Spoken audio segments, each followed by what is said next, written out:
Support comes from the Missouri Forest Products Association, committed to conservation and careful management of the state's forests to make them more resilient and better habitats for wildlife. ChooseWood.com. St. Louis Public Radio's The Gateway gives you the day's news first thing every weekday morning. From the ever-evolving relationship between St. Louis City and County to developments in the Missouri and Illinois state capitals and reports from our correspondents in Rolla and the Metro East. We put it all in a roughly 10-minute package with clarity and context. Download The Gateway wherever you get podcasts. From St. Louis Public Radio. This is St. Louis on the Air. When a raccoon falls through the ceiling at 3 o'clock in the morning, it's standing on your kitchen counter, he really doesn't want to be there. Do you ever find, though, that a family where you're out there, they're in this moment of crisis, they've got a 4.5-foot lizard on their roof, maybe they don't love the camera? That is one of the very first things we probe. If I can't do it, if my team of highly trained, dedicated technicians can't do it, there is nobody else that can do it.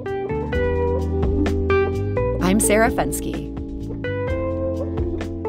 When St. Louis households find themselves with an animal intruder, they turn to the Wildlife Command Center.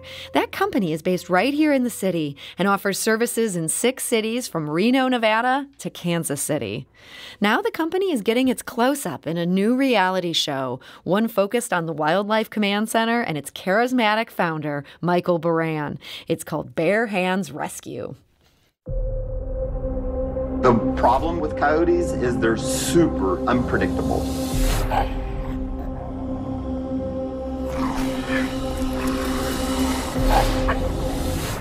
Uh-oh. Thank you for calling Wildlife Command Center. My name is Michael Beran. Also known as Bare Hands Beran.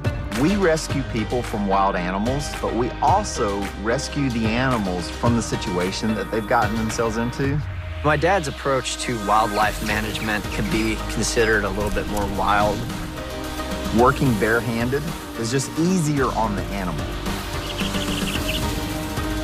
No. Working with my son Chance, working with a lot of dedicated technicians, it's just really special. We're going to be able to release this guy. He's going to be just perfect. That's why I wake up every morning excited to start a brand new adventure. Whoops. And I wouldn't trade this job for anything in the world. And that is from Bare Hands Rescue. The pilot premieres on Animal Planet and Discovery Plus this Sunday. And joining us today with all the details is the man behind the St. Louis production company that brings us the show. Michael D. Francis, welcome. Hey, thank you for having me. We're also joined today from a film set in Las Vegas by Michael Bare Hands Beran himself. So, Michael, welcome. Hey, it's good to be here. So, Michael Beran, before we talk about your new show, tell us a bit about the Wildlife Command Center. What kind of problems is it that your company helps people with? So we rescue people from wild animals.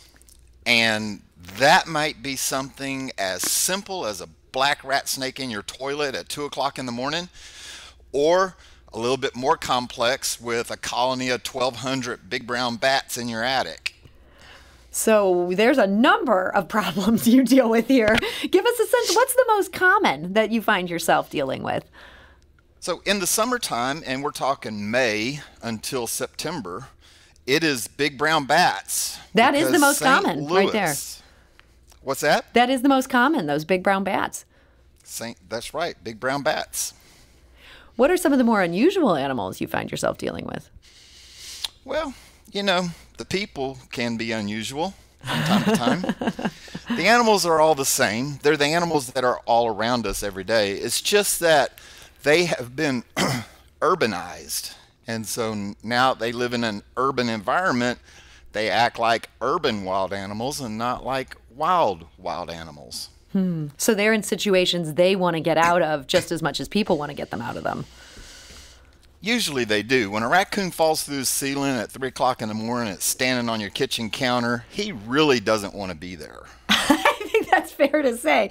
So, Michael D. Francis, I mean, you've been observing the Wildlife Command Center in action. When he talks about that raccoon falling down from the ceiling at 3 a.m, these guys are there. Were you there for that too? I have actually been in an attic with Michael getting a raccoon out and been able to see that up close and personal and meet Mr. Raccoon himself.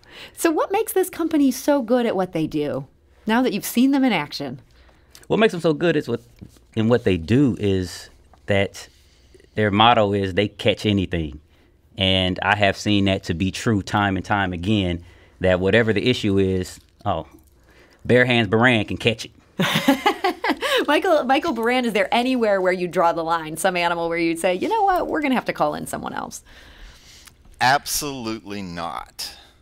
Because if I can't do it, if Wildlife Command Center can't do it, if my team of highly trained, dedicated technicians can't do it, there is nobody else that can do it. I mean, literally and figuratively. So you, not only do you do it, but you do this barehanded. You have a quote, gloves get in the way, gloves will get you hurt. That just seems antithetical to what an outsider might think. Yeah, because, when you put gloves on, two things happen. One, you have a false sense of security, and you're not as hyped up and aware as you are when you're barehanded. And two, gloves are bulky and they retard your strength. So when you put gloves on, you cannot feel things, and also you lose a percentage of your strength in your hand. And when you're dealing with a bobcat or a raccoon, you need the amount of strength you need to handle the job. So you have acknowledged, you're going in barehanded. You have gotten bitten. Have you ever been seriously injured? Well, define seriously. Well, you I got all my seriously. fingers. Yeah. Okay. That's good. Has there ever been a I've point got where all my fingers, and I've never had a tendon severed. Have you ever gotten to a point where you were honestly a little bit scared? I'm not going to admit to that. Michael Francis, I mean, you've watched these guys in action. Did you see anything where you were kind of worried, like this could go south? Well, good entertainment always gives you a little bit of that. It's part of the excitement, the drama of how this is going to end, and will he make it out unscathed? I could tell you that his theory about he knows how to grab or touch or handle any animal without getting bit. It's always funny when he tells you that and he goes in and he always gets the animal, and the animal is always in good shape. And then you see him come out and his hands will be bleeding.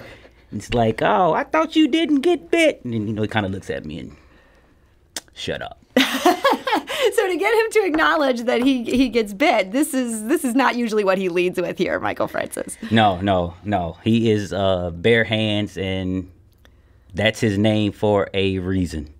So Michael Beran, you have these animals, and Michael Francis was just saying the animals come out of this, they're unharmed. What happens to these animals after you're wrangling them, you're getting them off that kitchen table at 3 a.m? Well, firstly, I have to state this as a disclaimer. We follow all of the state laws. So we always try to find a better situation for the animals. And we take precautions. For instance, did you know that there are protocols and there are treatments available in place to prevent us humans from giving the big brown bat COVID-19? Really? That's something that comes down from the authorities. We have to follow protocols that have been put in place by the state and by the feds. The feds pass it down to the states pass it down to us. We have to follow certain protocols, like staying 6 feet away from the colony, wearing masks and PPE, and more than we have to with each other. That's interesting. So, Michael Francis, you're filming this in the time of COVID. Was that a complication that here they're trying not to give germs to the bats? Well, in production, in the companies that do production, there's a lot of COVID protocol that everyone is needing to abide by. And COVID is changing how things are done in a lot of sectors and in a lot of areas. So with the production company, that shot it and did the actual production part of it, all precautions was taken. Mm-hmm. And, the production, we let the professionals deal with the animals, Mm-hmm. and we capture what they're doing to create or to be able to show the world these interesting moments. So, Michael Beran, you said that you're finding places for these animals. It's not like they're being exterminated or anything like that. Have you ever ended up adopting any of these animals that you've removed? So we have. However, it's very, very seldom, and it's got to be a very, very unique situation. For instance, one time a person down in Barnhart, Missouri called us and said, "Hey, there's a lizard on my roof." And we were expecting, one of those little green lizards or one of those brown skinks. We show up and there's a 4.5-foot male green iguana on his roof sunning himself. And so that's not a native species. Yeah. And we ended up capturing it, and we keep it. His name's Mr. Snuggles. He's not very snuggly, by the way. No, he doesn't sound snuggly, but you've kept it, meaning he's now your office pet? And we have a couple of other animals that are invasive species or they came through the pet trade, and you can't release those things. Missouri has a very strict law about releasing non-native invasive species animals back into the wild. Mm-hmm. So there are certain animals that we capture that absolutely cannot be released back into the wild because of state law. And so in that case, you're going to find an appropriate home. You're not going to just leave them in the forest somewhere. Oh, no. Well, that would be cruel, Mm-hmm. and we try to be very ethical in all of our dealings. So, Michael Beran, in addition to this company that you're running where, you're dealing with a 4.5-foot lizard in Barnhart, you've been doing a lot of work in Hollywood. That's been happening for years now. When did that begin for you?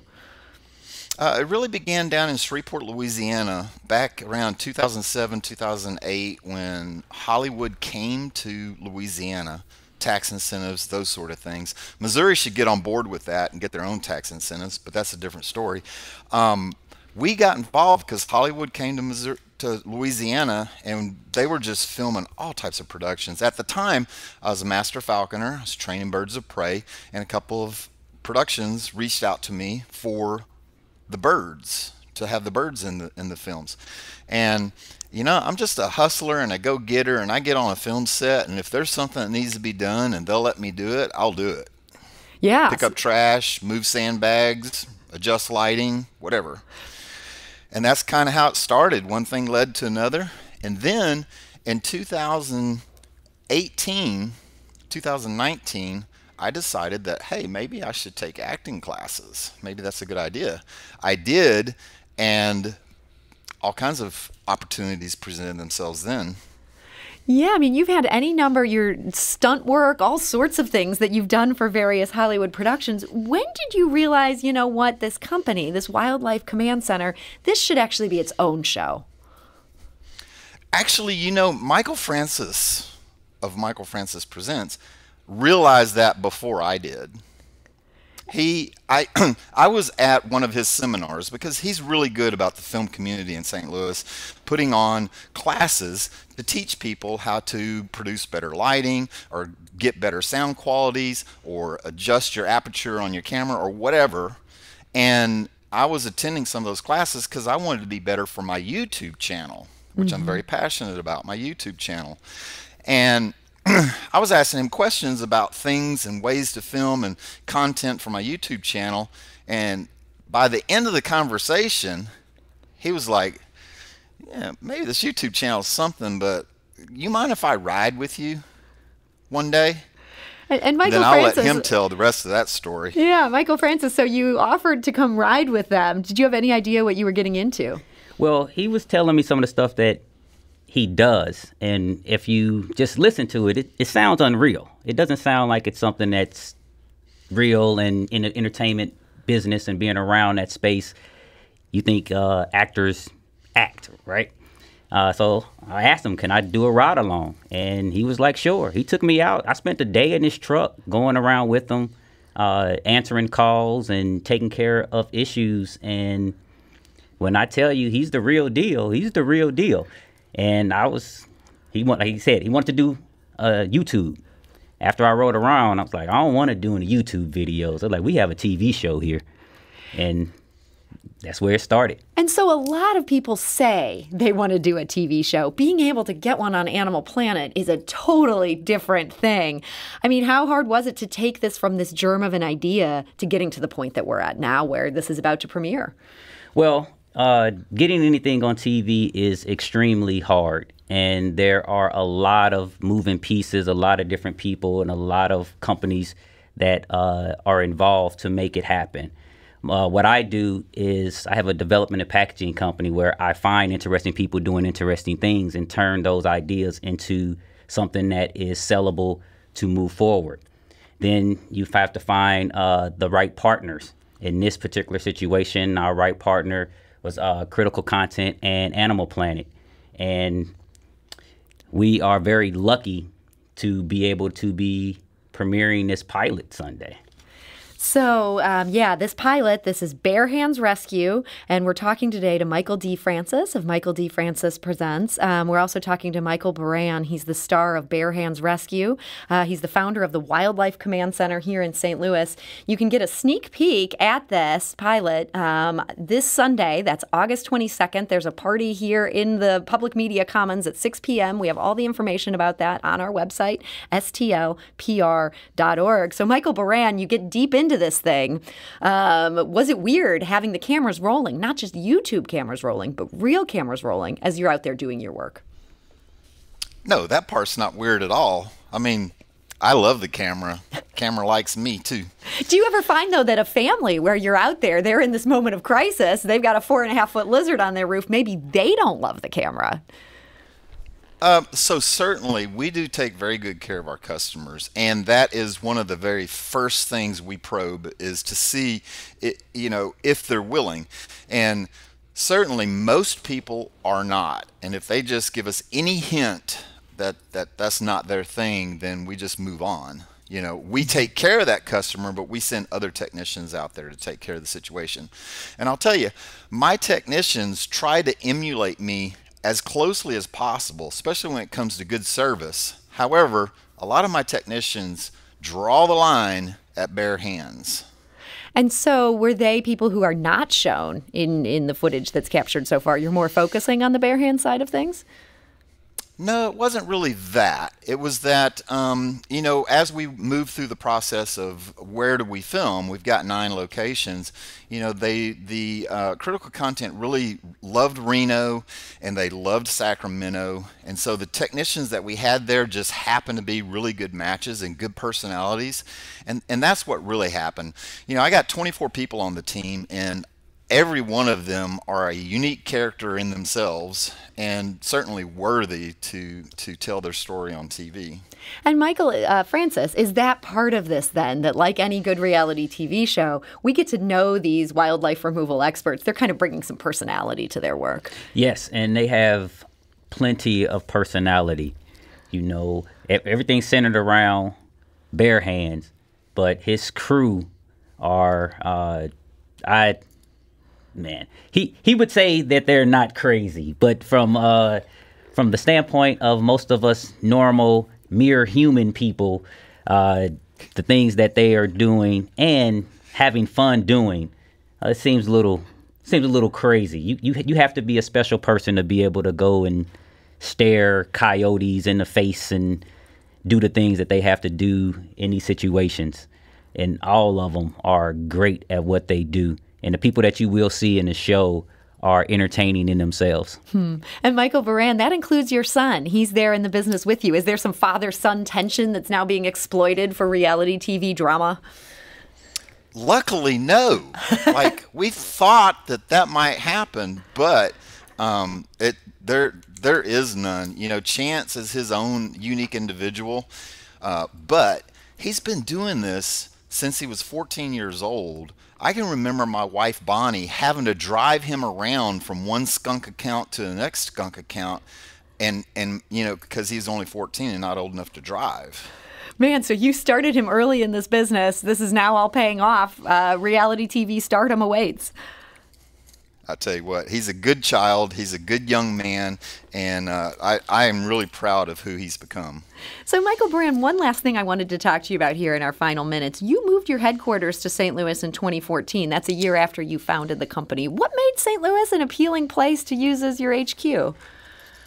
So me and my wife, we jumped in the car and we went looking. We went driving to the cities, Jacksonville, Florida, Houston, Texas. We went to Nashville. We went to Baltimore. We went to Boston. We went everywhere, and we came through St. Louis, and my wife was enamored with the limestone outcroppings everywhere. And she was like, hey, let's check out St. Louis. And I was like, okay, well, let me see the demographics. Anyway, long story short, Bonnie fell in love with the area. I fell in love with the area. Great airport, major intersections, good interstates, 3 major rivers, the Missouri, the Merrimack, and the Mississippi, and everything just lined up for us. And so well that we moved up here in August 2014. We turned the internet on August the 15th of 2014, and we have been nonstop growth ever since that next day. You left out the probably the biggest part of why you loved St. Louis so much, and that was the bats. The bats. Oh, I thought we were going to say Michael Francis. You knew we needed your services here for the bats. Michael Francis, you're here and you're looking for things that could make good reality TV. Do you feel like there's a bunch of Michael Berans out there in St. Louis and you just need to connect with them? I do. I feel that St. Louis and the Midwest region in general is full of talent, and we need to get that talent exposed and get it out there. See, the production companies and the networks love telling stories about people in the Midwest, Midwest stories, and making content for people in the Midwest, but they don't really necessarily like coming to the Midwest. So I'm here in the Midwest finding our stories, trying to help our stories be told by us in the ways that they need to be told. And I am constantly looking for interesting businesses, people doing interesting things that we might be able to get on TV. But just to know, it is a long road and everything doesn't make it. You get a lot of no's. So nothing's guaranteed, but I'm out here trying to make it happen for our Midwest people. Well, we appreciate that, and this is one where this is happening. So this is Bare Hands Rescue. We've got information about that watch party. Again, that's Sunday, August 22nd, happening here, right here in Grand Center. If you go to our website, stlpr.org, we have all the information about that. In the future, when can people catch this? Michael Beran, this is coming on Animal Planet as well? Yes. Yes, so go ahead. See how well we work together? Yes, it'll be coming on Animal Planet. They'll be able to watch it at 9 p.m. Central Time. You'll be able to premiere on Animal Planet. And then, of course, it probably will be rerunning, so they'll be able to see it in the week. But we want everybody to watch it the first night, and then on Discovery Plus. They download Discovery Plus, and they'll be able to watch it there as well. All right, and you're looking for future episodes coming down the road? Well, we want many people to watch it as possible, because then that will help Animal Planet make the determination of if Bare Hands Beran should live on. Well, there you heard it. It's all in your hands, St. Louis. Michael D. Francis of Michael D. Francis Presents, thank you so much for joining us today. No, thank you for having me. And Michael Beran, thank you for joining us. Thank you. And your listeners, I get to meet a lot of people. I want to meet the people that are listening to this program. So come out to the watch party Sunday the 22nd and meet me personally. St. Louis on the Air is a production of St. Louis Public Radio. Understanding starts here.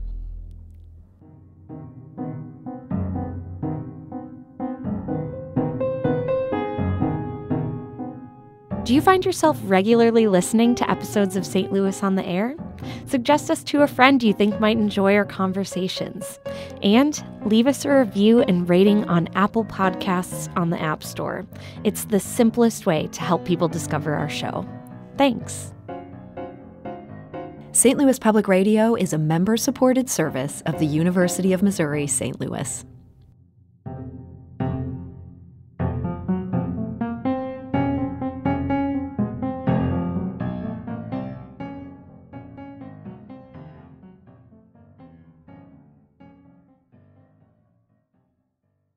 Support comes from the Missouri Forest Products Association. Missouri produces wood pallets, railroad ties, white oak barrels, hardwood floors, and more. Details on the variety of products made in the state are at choosewood.com.